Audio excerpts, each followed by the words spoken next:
It's the Ross Tucker Football Podcast. Oh, yeah, it is. But it's not just any Ross Tucker Football Podcast. It is a teaching tutorial Thursday presented by DraftKings, the greatest sportsbook app and/or fantasy app on the planet. I'm Ross Tucker, former NFL offensive lineman, 5 teams, 7 years. Awesome temp job in my 20s that allowed me to do this. Have a bunch of media gigs. Excited about FCS football this weekend, by the way, and a ton of podcasts. Hopefully, you've already listened or checked out. The college draft was awesome this week. Fran Duffy and Emory Hunt talking quarterbacks, especially some of the under-the-radar guys. Even Money Podcast, phenomenal, as we broke down exactly what takeaways we've got from a betting perspective, really not even just betting, from the 2020 season. Fantasy Feast was a best ball primer. Those of you that know me know that is my preferred fantasy football format. Best ball, love it, especially at DraftKings. And, of course, the Ross Tucker Football Podcast. Enjoyed both Scott Pioli and Sheil Capadia today. It's a Thursday, though. That means it's a teaching tutorial Thursday. We will have Greg Cosell. Class will be in session on not only Big Ben Roethlisberger, because he's in the news, but I want to get Greg's breakdown of the top 6 quarterback prospects and whether or not your team, your team should draft them. But first, since it's the last episode of the week, we've got winners. I want winners. I want people that want to win. Reminder, by the way, you rate and review the show, screenshot it, send it to me, ross@rosstucker.com. I'm picking a winner on Monday. Just take a random rate and review Ross's show Monday winner just because I feel like it. Spread the word. Winner is Stevie Bartholomew. Stevie liked the Sheil Capadia podcast on Facebook, facebook.com/RossTuckerNFL. It is that easy. Thank you, Stevie, at RossTuckerNFL, at RossTuckerPod, Twitter, Instagram, the whole deal. Sponsor confirmation email winner, Brian Zichterman. Yep, another one of the 1-800-Flowers.com. Use the code Football Crew. There was a bunch of them for Valentine's Day. Makes sense. Again, Brian Zichterman, 1-800-Flowers.com. And then the YouTube shout-out, R.William.com. This guy is a prolific YouTube commenter. I mean, I think he comments on every video we post. YouTube.com/RossTuckerNFL. So R. William, email me. All of you guys need to email me. Ross@RossTucker.com. Stevie and Brian, let me know what you'd like, press pass, picture card wise. And R. William, let me know what you want for your cameo style shout out, dude. I'll give a shout out to whoever you want me to give a shout out to. It's Big Show time. The Big Show. All right, so you guys know he's a living legend. His name is Greg Cosell. 42 years at NFL Films. It's ridiculous. He's wrapped up the NFL matchup show. Although, Greg, you guys always do an NFL matchup draft preview, correct? 2 of them. We do 2 of them that air usually a week and a couple of days before the draft. So, Matt Bowen and I are working on that now. That actually takes more work because we don't just pick, hey, here's the top 20 players, let's evaluate them. We try to put everything in the context of the NFL. So, for instance, we've not really done linebackers before, but because of the value this season in the playoffs of Levante David and Devin White, we're going to take a look at linebackers this year in the draft show because it's clear that the value of linebackers is very important in defenses. So we try to think of it in terms of the NFL, not just evaluate the top 10 or 15 or 20 players. Very much looking forward to talking to you every week about the different positions here. And yes, the linebackers. I'll have a funny story for you about Penn State's Micah Parsons when we get there. I saw the 3rd game he ever played in his life of varsity football. I texted Penn State. He had a scholarship within a week after 3 games of high school football. It was that obvious. So we'll get into that. Today is quarterbacks, though. Obviously a big day. one of your areas of expertise. Before we get to the college guys, though, Greg, very interesting comments, and I'll talk about this a little bit later, by Kevin Colbert, the Steelers GM, as it relates to Ben Roethlisberger. I don't ask you to get into that stuff. I ask you to simply tell me what the video showed from Ben Roethlisberger this season, what he has left, in your opinion. I would answer it this way. Teams and coaches tell you what they feel about their quarterback by how they play offense. And think of the Steelers' offense this year. Everything was quick. Everything was short. Every once in a while, they took a vertical shot, but they did not have any meaningful intermediate or intermediate to vertical passing game. So, and they had receivers who have that ability. Claypool is a vertical threat. Washington's a vertical threat. Johnson can get over the top. Even Schuster can work the intermediate level. Smith-Schuster can work the intermediate levels in the middle of the field very effectively. So they were telling you that Roethlisberger can't really do that, and they didn't feel comfortable trying to play that way. Now, that could be their belief that his arm wasn't quite good enough. It could be their belief that the ball needed to get out of his hands quick because they didn't feel he had the movement traits or the ability to stand in there as he used to. He was wonderful at that. So I think they told you about Big Ben and the limitations he presents. And my guess is, without getting into Kevin Colbert's head, that that's why he answered in the manner in which he did. So the only thing I think is a little interesting about that, Greg, I'm remembering the Steelers game against the Eagles where Ben threw a bomb to Claypool. There were a couple times. Well, they took a few shots. I'm not saying they never, ever did it, Ross, but those are not really some of those deeper throws. Fade balls are not arm strength throws. I understand that, but what I would say is that isn't that more to the point? Let's talk philosophically here, right? If a fade ball is not an arm strength throw, let's say we're worried about Ben's arm strength, they still could have thrown more fade ball. I mean, they still could have gone deep more. You're talking more deep posts, deep digs? I'm talking about, yes, throws that require arm strength. Like a deep dig is more of an arm strength throw than a fade ball. Fade ball is a spot throw. It's a timing throw. Deeper digs, deep posts, those are throws that require a little more arm strength. So they didn't do that very much. Yeah, they took a few shots on the outside here and there, but given the makeup of their receiving core, Ross, it was interesting that they didn't run that kind of offense, and that comes back to the quarterback. So to me, they told you by how they played what their feeling was about Ben's strengths and limitations. Yeah, and I think it's interesting because you make a good point. I don't know how much of that is Ben's arm, how much of that was the offensive line concerns, that they had a little bit this year. And I also don't know how much better Ben's arm might be if he's actually able to work out all offseason as opposed to last year when I think he was like 300 pounds and just had this huge apparatus. Like he didn't do anything, until training camp. So, I mean, those are all legitimate questions. All I can do is speak to what the film showed from last year and my sense of why they played that way. You could be right. They're going to have to make that determination, and it sounds like they're not really ready to make a firm one at this point. All right, Greg, let's get to the college quarterbacks, one of my favorite episodes every year. Let's start with Trevor Lawrence from Clemson and what you've seen. Well, look, he's a high-level traits prospect. There's no question. He's got size. He's got athleticism. He's got arm strength. He can throw with touch, pace. He can layer his throws.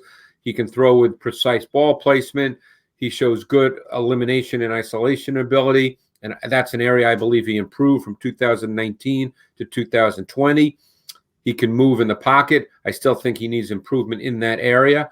He's got second reaction ability. He's a very good athlete. You can have the quarterback run game with him. He's a high-level traits player. I thought he looked more comfortable this year in 2020 than he did in 2019 because I watched probably 8 games each year. It was a highly schemed Clemson offense. My only concern is I think he tends to rush himself when there's pressure. And he's not really a snap thrower. He's kind of more of a full body thrower. So he gets his whole body into his throws.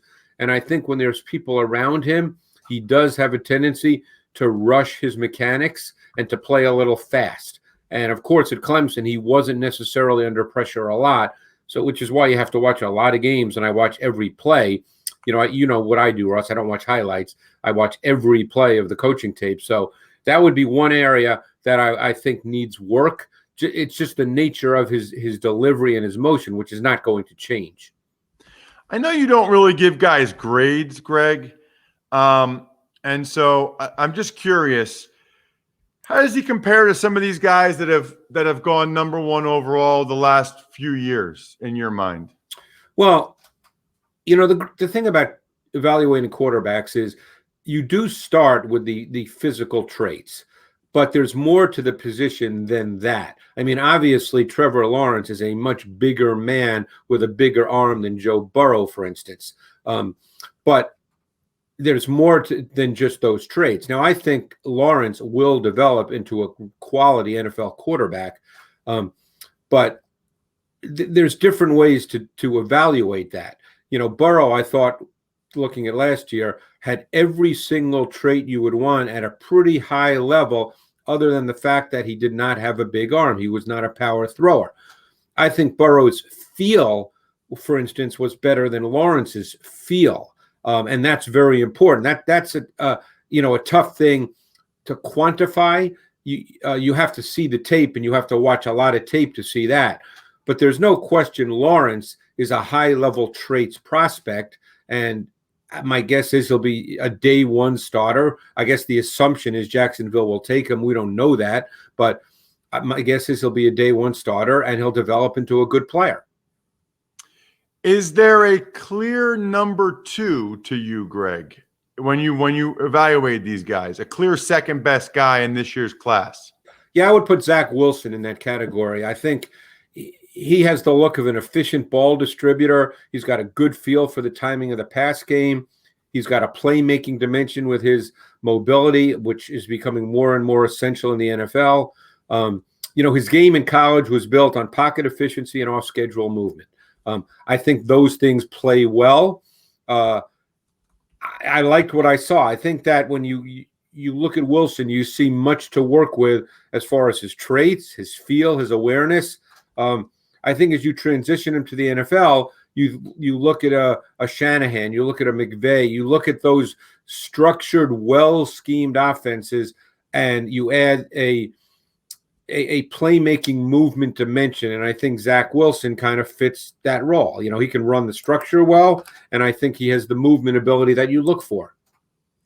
I've heard people say Aaron Rodgers. I've heard people say there's some Mahomes in his game. Did you see either one of those two things? I don't think his arm strength is quite at that level. I mean, Mahomes and Rodgers, you're speaking of really high-level physical talent, arm strength. I mean, Mahomes has a gun. Rodgers has a great arm. I would say Wilson has a good arm, but not a gun. I don't think he's a drive thrower, and evaluators will draw different conclusions. Obviously, some you've spoken to seem to put him at that level. I did not quite see his arm at that level. Now, some of that was a function of his lower body mechanics, which at times were casual and careless, and that needs to be cleaned up, but that can be cleaned up. You can clean up a quarterback below the waist. You're not going to change the way he delivers a football, but I thought he had a very good feel for the pass game. I thought he saw the field well, and that's always important. That's a tough thing to teach. You really can't see guys to see the field if they don't see the field well. What about the other guy that gets talked about a lot as perhaps being the second best quarterback? There's a lot of talk about Zach Wilson and Justin Fields from Ohio State. Yeah, Justin Fields was an interesting watch. He's another higher level traits prospect, both as a thrower and as an athlete, but I think there are concerns with him. And I actually talked with a quarterback coach, and we kind of shared the same point of view. So it was interesting. But he has some issues with recognition, with vision, with elimination and isolation from the pocket. I think there's much work to be done with him when it comes to throwing with the needed timing, recognizing early in the down or pre-snap where the ball needs to go based on the coverage. There's no question he can drive the ball with velocity. He can make those pace throws. But I got the sense watching the tape that he needed things to be clean and defined to be consistently successful. I think he'll struggle with pressure early in his career. I remember watching the Indiana game, and they blitzed a lot, and it caused issues for him. So I think he's just a beat slow with what he sees, and that gets into that conversation again about, can that be improved at the NFL level? Can he develop those sort of nuances, those disciplined craft subtleties that are demanded in the NFL? But we know, Ross, that guys who can move around, they play early and they make plays off schedule, and he can do that. Yeah, I mean, most of what you've said about him are the same things I've heard a lot of other people say about him. I do want to get to these other guys. So let's get to Trey Lance from North Dakota State. As a former FCS player, 1AA back then, I'm fascinated by everything about – I'm fascinated that a guy can be a redshirt freshman at North Dakota State and then essentially go pro from there. That is amazing. Like, what a world. Well, I watched 7 games last summer, because I was home last summer, and obviously he didn't play this year. He's another high-level traits quarterback. He's got a strong live arm, excellent athleticism. There's a twitch and explosiveness to the way he plays, both throwing and moving. Obviously, he gives an NFL team that design run game, which, hey, he's not quite Lamar Jackson, but we see the value of having that ability and how it's very difficult for defenses. He obviously can make second reaction plays, both throwing and running. He's got a live arm. He's got the athletic profile that fits the evolving mold of today's NFL quarterbacks. I think the playmaking dimension to his game will get NFL teams excited. He's got a live arm, an easy delivery, and he can drive the football. So he's got a lot of traits. The issue, and there's a lot of teams, a lot of scouts who believe this, is level of competition and taking the year off. Not his doing, obviously. So those do factor in, but he's got a lot of traits. Don't want to put words in your mouth, Greg. Sounds like you're more excited, more intrigued, whatever the word would be, in Trey Lance than you are Justin Fields. Is that fair? I would say that's probably fair. To use the term that the quarterback coach I spoke to gave to me, which I agreed with as soon as he said it, Fields scares me a little bit, which doesn't mean he won't be a good player. There, as you know, Ross, there's so many variables that go into whether a quarterback with good traits makes it in the NFL. There's team, there's scheme, there's coaching. So I'm not saying Justin Fields won't make it. I just think that there's things that need to be worked through, and you never know if they get worked through. Let's get to a couple of SEC guys. These guys are actually over 21 years old. What a rarity now as we break these guys down. Mac Jones from Alabama. I think it's so interesting, Greg, because all the talk about Mac Jones is, well, look at the people he had around him.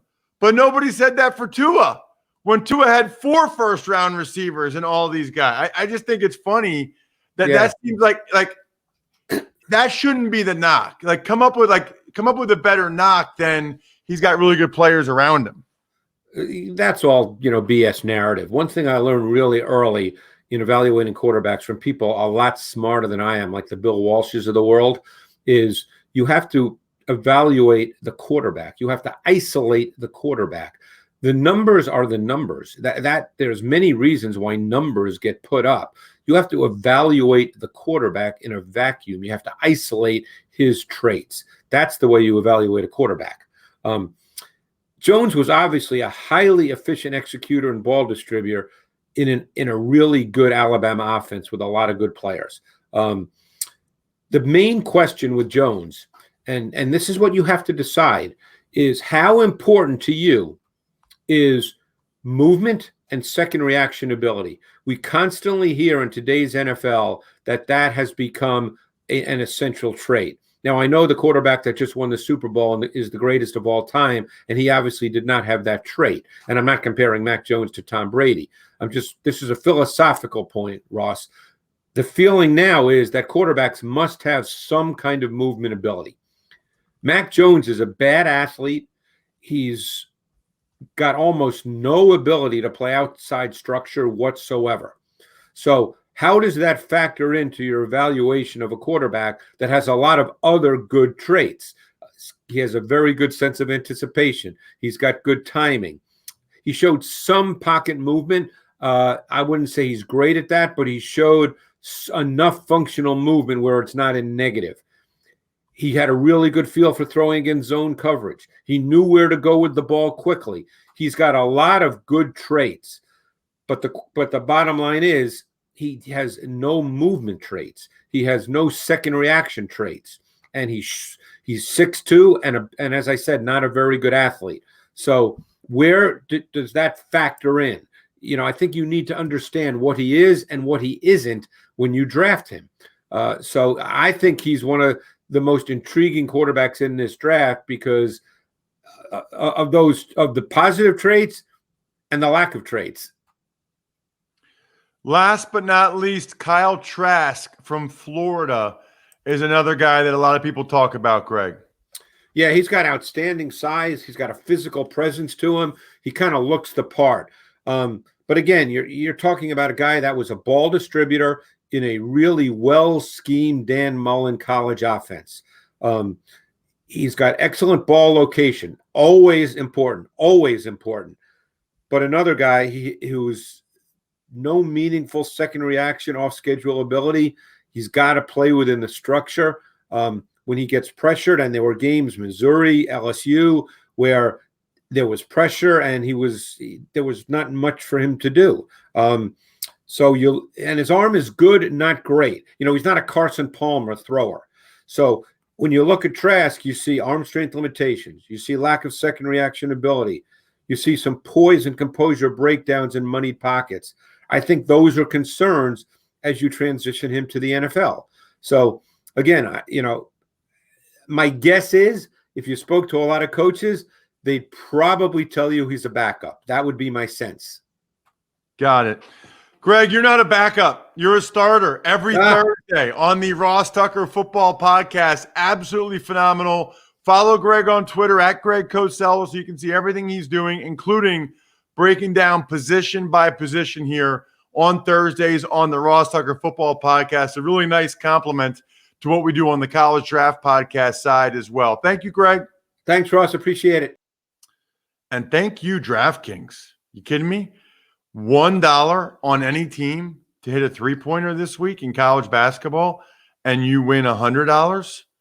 Hopefully, most of you have already taken advantage of this. If you haven't, use the code Ross on the DraftKings Sportsbook app because that's amazing. Normal terms and conditions apply, but think about that. $1 on any team you want to make one three-pointer, you get $100 back. They're trying to give you money over here at DraftKings, people.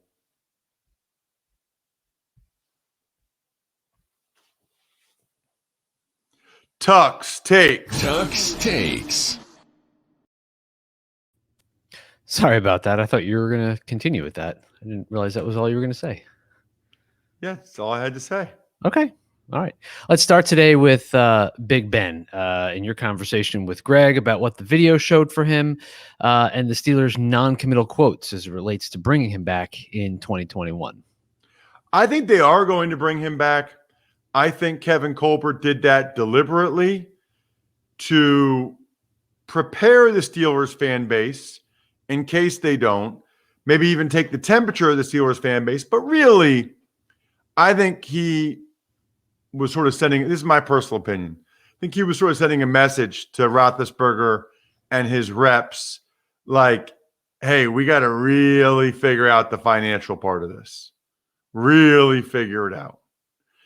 I don't believe that the Steelers want to move on from Ben and take a close to $23 million cap hit. I don't believe that. I don't think they want to do that this year.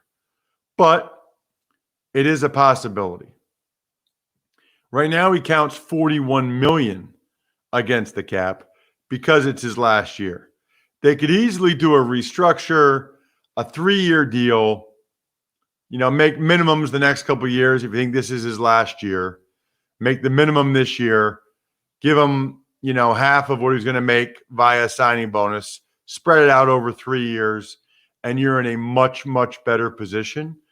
I personally think the Steelers are good enough to make one more run at it with this group this year. I thought they were the best team in football through the first 11 weeks last year. And I don't know what happened to them down the stretch, but I think they're good enough to give it one more chance with these guys. Plus, that would give them time to sort of get the next quarterback ready. Now, the counter argument is they're not good enough to actually win it, even with Ben playing at a high level. Let's say he did. And they need to find out what they have in Mason Rudolph and Dwayne Haskins this year. They need to take their cap pain this year so they can be a contender again in 2022 and beyond. I think you can make reasonable arguments on either side. Tuck's Takes. Some other news includes the Jags going with teal as their primary home color next season, and police officers in the Tampa area suggesting that Vincent Jackson's death was related to alcoholism.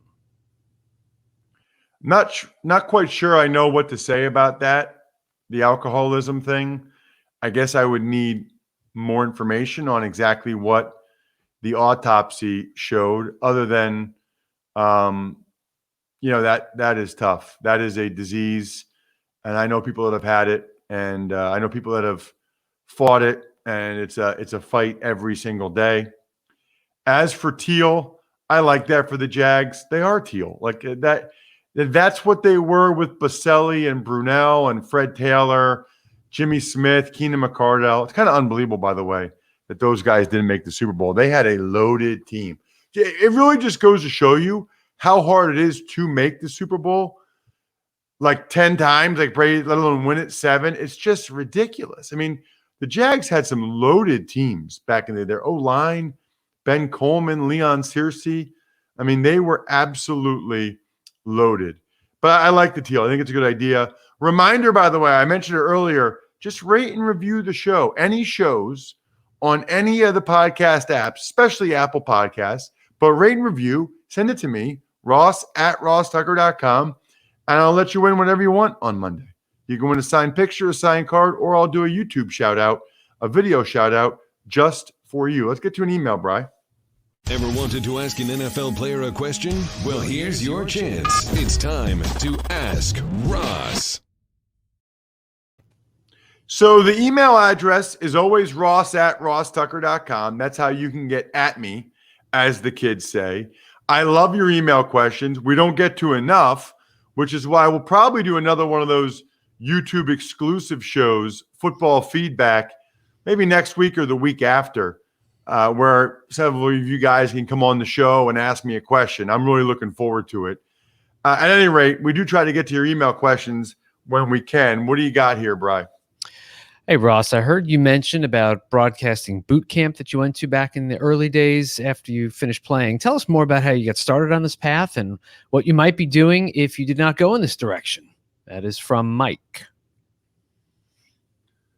Mike, it's a good question. I've talked before about the broadcasting stuff a decent amount. I don't know what I'm missing there. I guess what I would tell you more is the other side, which is what else I would have done. And, it's funny because I grew up wanting to be a broadcaster. But then, you go to Princeton. I thought I would go to like Syracuse or a school like that for broadcasting. But then I became a better player than I thought I would be. And I got the opportunity to go to Princeton or Harvard and whatever for football. I thought, well, I got to go there if I have that chance. Then you get there and people don't really talk about broadcasting that much. So I accepted a job with Lehman Brothers, sales and trading on Wall Street. Figured no matter what I would want to do after that, that would be a good place to start. And it's impressive on your resume, and it's a lot of money for a starting salary out of college. So all of those things were factors. I had student loans, the whole deal. Ironically, after I got signed by Washington, I deferred it for a year. And then the next year, Bri, I was like starting for Washington in the preseason, and I called to defer it again. And the HR person was like, Ross, like I saw you on TV the other night starting for the Redskins. That's their name back then. Like, you don't need to keep deferring this every year. Like, play football as long as you can. If you still want to work here when you're done, come on over. What's funny about that is I'm a confident person. I would have worked hard. I think I would have done well at Lehman Brothers for 7 years. Then in 2008, they went bankrupt. And so I would have worked my butt off for 7 years, probably had a bunch of stock and stuff, and then it would have blown up on me. So that was serendipitous, I guess. And then during my time as a player, I always did internships with like Merrill Lynch or Roger Staubach's commercial real estate company. During my offseason after my fourth year, I actually got my Series 7 and Series 66 licenses. And my idea was to start to be a financial advisor while I was a player. While I was in the locker room with these guys and battling with them and for them, and they were trusting me, thought it'd be a great, and I could just see how many of these guys really needed financial advice from somebody they trusted, and they didn't know who to trust. And I think, when you're in the locker room with a guy every day and you trust that guy to get your back physically and he's smart, well, you can trust him financially. And that was going to be the plan. And then unfortunately I had a back surgery in Buffalo and I got cut. And so then I was like bouncing around from team to team. So I never really got a chance to enact that plan of being a financial advisor. So that's probably what I would have done, Mike. I probably would have been a financial advisor, maybe done the Princeton games on the radio or something. Or maybe I probably could have done that and just dabbled in the media side. But I never really got the chance to get it off the ground like I wanted to. Good question, Mike. Really good question. Please keep them coming. All you have to do is rate and review the show or take advantage of any sponsors. Ross@RossTucker.com. Email me. All the sponsors are on the sponsor tab at RossTucker.com. There's a bunch of awesome ones. And then you can ask me any question you like. I like that. I don't think I've ever told you guys that before. Shout outs to Pizza Boy Brewing, Sporticulture, SteakhouseSports.com, Vision Comics with an X, and DinerDepot.com. Reminder, we don't have any new episodes tomorrow on a Friday. However, you can still get your Ross Tucker podcast fix. Listen to Fantasy Feast. I thought that was awesome talking about best ball drafts. Listen to Even Money podcast for what lessons, because not all the lessons are totally related to gambling. They're just related to what we learned from the NFL this season. College Draft podcast, Andrew's Business of Sports podcast. Plenty for you to listen tomorrow while you're working out or your commute, Saturday, Sunday, whatever. We will be back on Monday. Got a cool guest lined up already. I think we're done here. Thanks for listening to the Ross Tucker Football Podcast. Make sure to also subscribe to the Fantasy Feast, Even Money, Business of Sports, and College Draft. All available at Apple Podcasts, RossTucker.com, or wherever podcasts can be found.